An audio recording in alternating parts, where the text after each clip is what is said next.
Next, we'll hear from Trinidad Molina, who is an advocates for Immigrant Rights and Reconciliation board member, which works to create a network that supports and empowers the undocumented immigrant community in the greater Kansas City area. He previously served as the lead organizer for AIRR, working against Vision Quest Youth Detention Center, and he did found the first Viva Immigrant and Refugee Ministry for the Diocese of Kansas City, St. Joseph's, where he accompanied many families victimized by deportations. In his free time, he's working on a theology book reflecting on immigration. Trinidad? This good? Okay, so you heard about my background, you heard about AIRR. There's a lot of things that AIRR does. Please ask us more after the panel today. We'd love to tell you more about it. Since I only have limited time, I chose to focus today on asylum. It's a big pressing need we have in the area. Not a crisis, but it's a need that I think many people in Kansas City are not aware of, so that's why I want to talk about it. So there's three major points I want to make today. One, asylum is a right, not a crisis. Did everyone say that with me? Asylum is a right, not a crisis. We'll come back to that point. Point two, the U.S. is reaping what it's sowed right now. Point three, the Kansas City network of support for immigrants and asylum seekers, we need more support. We need better community connections. That's probably why I'm here today, to call attention to this issue. That particularly means for asylum seekers, better legal representation, housing support, mental health support. So I'm going to come to these points here. First of all, asylum is a right, not a crisis. Is everyone aware that under international law, you can walk into another country right now and request asylum? You can do that under international law. Doesn't mean you win asylum, but you can go request it. What was one of the countries that was instrumental in making that part of the universal list of human rights? America. So we're one of the countries that said that everyone should have this right, so we created this situation. Now, I want to go back to 2019. All these media reports were coming out of these caravans, to all these huge parades of people coming from Central America to the United States. It looked overwhelming. And the media called it a border crisis, and they called it an asylum crisis. But that's a myth. Whenever they use that word crisis, it really exaggerates what we're actually dealing with, and it distracts from what it takes to actually address the matter at hand. So if you go back to 2019, during those caravans coming then, when it was on everyone's radar, the highest estimate you could find back then of how many people came was maybe 57,000, maybe 59,000 people. That's not even 1% of the population of the United States of America. It's not even it's not even 1/4 of 1% of the population of our country. If all those people came and stayed here, you would not notice they had come here without the media attention. And actually that's what happened. After the media attention died down, everyone's forgotten that there's all these people here. No one cares.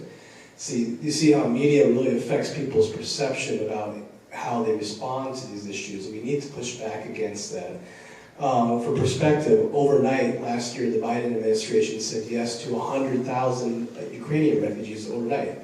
And no one called that a refugee crisis of Ukrainians. No one said we can't take them, we don't have enough space. But when Central Americans come, people will suddenly start talking as if, oh, we don't have enough space. It's not logical, right? So, now unfortunately, the way asylum works in this country, it's a very stacked system, so those 59,000 people who came, most of them are not going to be able to stay long term because they won't win asylum. It's not a fair system. Why is that? If you have under international law, you have the right to request asylum. Well, that doesn't dictate how each country determines your asylum case. So a lot of asylum cases that we've accompanied, especially for people recently in the past several years from Central America, will have to put in their application, and they're going to go to the immigration court. They'll end up having about maybe 2 or 3 hearings before the judge in the immigration court decides if their case qualifies as asylum or not. Now the problem is that law, you're not guaranteed legal representation. Does anyone see the problem with that? Usually in America, we have an idea. It's a pretty bipartisan belief that we should have legal representation when we go through court. Now, immigrants, especially asylum seekers, don't get that guaranteed, so they have to be able to afford the immigration lawyer themselves, and most of them can't, because as asylum seekers, I know it's a different political term, but they're essentially fleeing danger. They're in the same situation as most refugees. That means usually they're poor, many of them don't have tons of education, they're not going to figure out how to argue their case under the complex terms of international law, and believe me, even if you're educated, you will not be able to do it either without an immigration lawyer. It's a really complex law, and they can't afford the lawyer. So most of them are going to lose their case in the end, and they're going to, we know for a fact if you have legal representation in that court, your chances go up by 5 times. So it's a major issue. Now this happens on a regular basis in the immigration court right here in Kansas City. I have personal friends I've walked with from Guatemala, for instance. So she argues her case. She has to do it on her own. She can't afford the lawyer. She knows for a fact that she has threats from this abusive ex-husband back home. If she goes back to him, he is going to kill her. She knows it for a fact. She had to flee and move her daughter because her daughter's in danger too from this guy.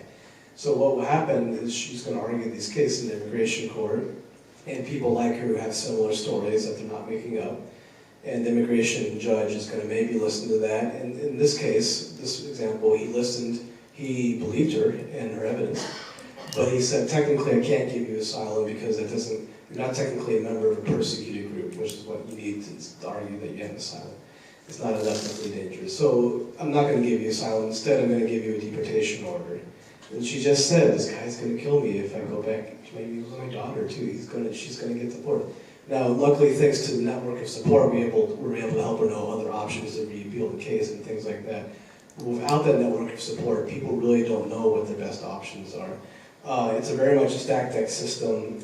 It treats people like a process. Their humanity is ignored, right? So it's not, can everyone say it together? I mean, asylum is a right, not a crisis. Can everyone say that?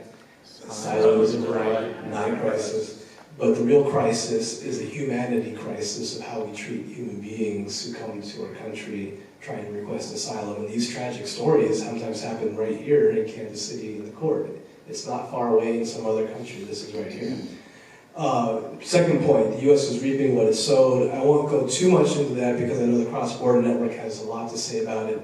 But if you're not aware, for at least the past 100 years, maybe more, the United States has a long history of helping to destabilize Central America.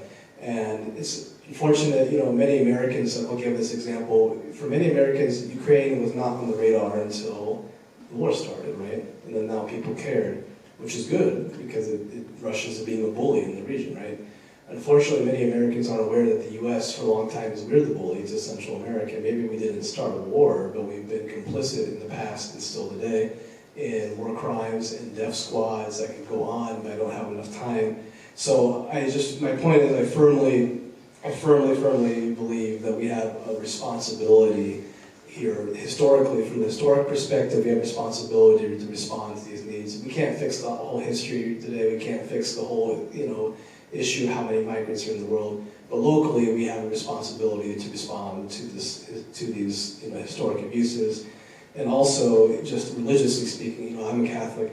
I believe Christ is in the stranger, and I mean that literally. And if we ignore the stranger, we're ignoring Christ. There's people of many faiths, like Sophia said earlier, who have similar beliefs, all their own faith traditions, and even people who have no particular religion. A lot of us really strongly agree that human rights have to be upheld, and yeah, international law says we have human rights, but sometimes those don't get honored in practice unless local people stand up and fight for it. That's the reality.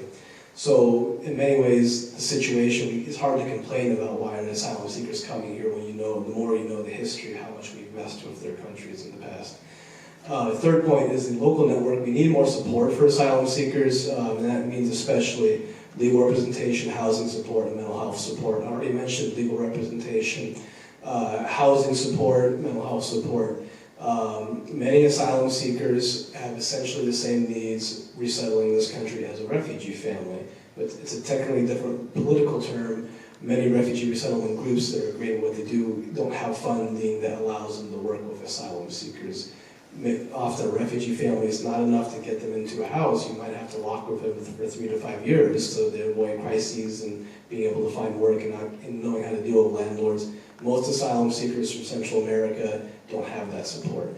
Many of the immigration groups here locally that work with them, we're so small staffed that we can't do what some of the refugee resettlement groups do. We really need to build a stronger network of support. We need more financial support to be able to meet these needs going forward, because there are more asylum seekers coming every year. Not a crisis, but enough that there is a need. So I've seen so many times Central American families, they finally got here, they're settling down, in the middle of the winter, overnight, they get kicked out on the streets with the whole family because they don't know how to work with the landlord. The landlord decides they want to take care of the house properly. They don't speak a lot of English, and they don't know how to advocate for themselves, right, in the situation. So it's a continual need, housing support for them, mental health support. A lot of them have faced trauma or fleeing cartels across the desert. People die in the desert.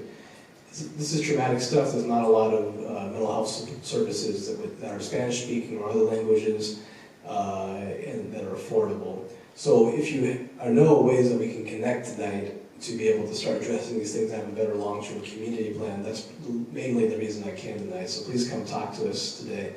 And just honestly donate to AIRR, donate to the other groups here too. We all often work together. You know, you can be part of our work and help us build that capacity to meet these needs going forward.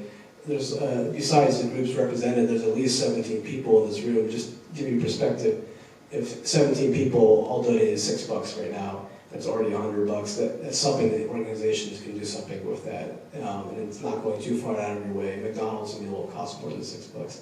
So, you know, if you feel it on your heart, please come help us support us. We have some information about how to donate today. Thank you.